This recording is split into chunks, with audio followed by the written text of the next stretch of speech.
नमस्कार। आज हम उत्तरी भारत का विशाल मैदान the great plains of northern या नॉर्थ इंडिया इसका अध्ययन करेंगे, जो भारत का प्रमुख भौतिक प्रदेश है। उत्तरी भारत का विशाल मैदान यह हिमालय पर्वत के दक्षिण में सिंधु, गंगा तथा ब्रह्मपुत्र नदियों की निक्षेप की क्रिया द्वारा निर्मित एक विशाल मैदान है, जिसे उत्तरी भारत का मैदान कहा जाता है। ये पूरा क्षेत्र है जो आपको दिख रहा है, ये वाला उत्तरी भारत का विशाल मैदान कहलाता है। अब इस मैदान में सबसे प्रमुख योगदान सिंधु, गंगा तथा ब्रह्मपुत्र द्वारा जो निक्षेप जमा किया गया है, जिसके कारण ये मैदान बना है, इसलिए इसको सिंधु, गंगा, ब्रह्मपुत्र का मैदान भी कह सकते हैं। अब ये गंगा तथा सिंधु नदियों के मुहाने के बीच पूर्व से पश्चिम दिशा में इसकी लंबाई लगभग 3200 किलोमीटर है।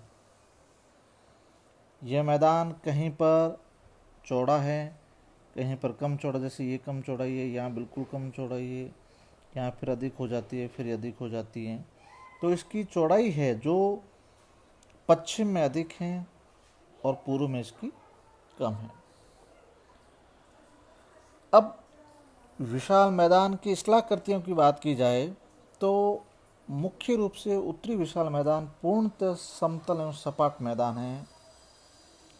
यदि इसको देखा जाए तो सहारनपुर से कोलकाता तक इसकी लंबाई 1500 किलोमीटर है तथा इसका औसत ढाल 20 सेंटीमीटर प्रति किलोमीटर है, इससे ज़्यादा नहीं है। इस मैदान की कुछ अपनी अलग अलग विविधताएं देखी जाती है, जिसका अपना विशिष्ट स्थान है। मिट्टी की विशेषता तथा ढाल के आधार पर इन विविधताओं का निम्न प्रकार से वर्गीकरण किया जाता है। जैसे कुछ आपने शब्द सुने होंगे: भाबर, तराई प्रदेश, बांगर, खादर, रेह, भूड़ तथा डेल्टा। अब ये शब्द है क्या? जैसे भाबर प्रदेश कौन सा है? तो भाबर प्रदेश का मतलब ये है कि ये शिवालिक के गिरिपद प्रदेश, फुट ऑफ द शिवालिक्स। अब ये शिवालिक यहाँ से मान लो ये शिवालिक पर्वत श्रृंखला है, जो हिमालय पर्वत की सबसे दक्षिणतम पर्वत श्रृंखला है, उसके बिल्कुल गिरिपद मतलब उसके पास का उसका पदीय प्रदेश में सिंधु नदी से तिस्ता नदी तक ये भाग पाया जाता है। सिंधु से आपने तिस्ता, अभी सिंधु से अपन ने सतलज, काली और तिस्ता, जो हिमालय का विभाजन किया था, तो उसमें यहाँ तक तिस्ता नदी है। यहाँ तक आप देखिए ये भाबर प्रदेश पाया जाता है, जिसकी चौड़ाई 8 से 16 किलोमीटर के बीच एक संकरी पट्टी के रूप में स्थित है। इस गिरिपद मतलब यहाँ इस किनारे पे होने के कारण इस क्षेत्र में नदियों द्वारा बड़ी मात्रा में पत्थर, कंकड़, बजरी आदि लाकर जमा कर दी जाते हैं। जमा होने से जिसमें पारगम्य चट्टानों का निर्माण होता है। अब इस भाग में नदी पहुंचकर छोटी छोटी नदियाँ भूमिगत होकर अदृश्य हो जाती हैं तथा यह भाग कृषि के लिए बिल्कुल भी उपयोगी नहीं है। तो इस भाग को क्या कहते हैं? भाबर। अब तराई प्रदेश, भाबर के दक्षिण में जो मैदानी भाग है, इस भाबर से दक्षिण, अब यहाँ से आप चलते हो तो दक्षिण का वो भाग है, वहाँ उसको तराई प्रदेश कहा जाता है, जहाँ भाबर की लुप्त नदियाँ फिर से भूतल पर प्रकट होती हैं। तो जो कंकड़ पत्थर से बाहर निकल के वापस जो नदियाँ धरातल पर आती हैं, उसे तराई प्रदेश कहते हैं। यह प्रदेश 15 से 30 किलोमीटर की चौड़ाई में है, जिसका अधिकांश भाग दलदल है और नदियों द्वारा निक्षेपित जलोढ़ के कण भाबर प्रदेश की अपेक्षा छोटे होते हैं यहाँ पर। और अब इसके बाद में आता है बांगड़ प्रदेश, किसे कहते हैं? बांगर वह ऊंचा भाग है जहाँ नदियों की बाढ़ का जल नहीं पहुँचता है। यह पुरानी जलोढ़ मिट्टी द्वारा बना हुआ भाग होता है। कहीं कहीं इसकी ऊंचाई 30 मीटर के आसपास भी देखी जाती है। अब सतलज के मैदान तथा गंगा के ऊपरी मैदान में बांगर का विस्तार विशेष रूप से आपको दिखाई देता है।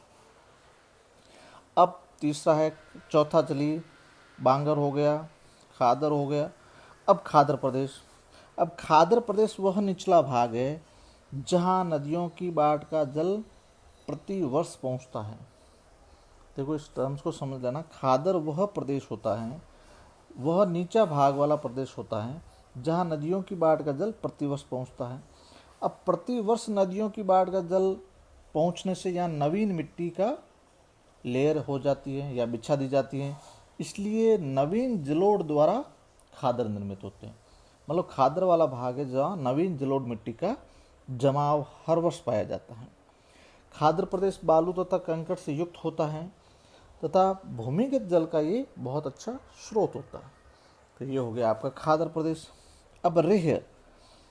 बांगर प्रदेश के जिन भागों में अधिक सिंचाई की जाती है उनमें कहीं कहीं भूमि पर एक नमकीन परत चढ़ जाती है या नमकीन सफ़ेद परत आपको दिखाई देती है, जिससे रे अथवा कालर कहते हैं। ये मुख्य रूप से कहाँ है? उत्तर प्रदेश तथा हरियाणा के शुष्क भागों में।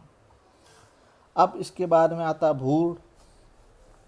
बांगड़ प्रदेश के कुछ भागों में अपक्ष के कारण ऊपर की मुलायम मिट्टी नष्ट हो जाती है और वहाँ अब कंकरीली भूमि मिलती है। ऐसी भूमि को भूड़ कहते हैं। अब ये भूड़ कहाँ है? मुख्य रूप से गंगा तथा रामगंगा नदियों के प्रवाह क्षेत्रों में भूड़ का जमाव विशेष रूप से देखा जा सकता है।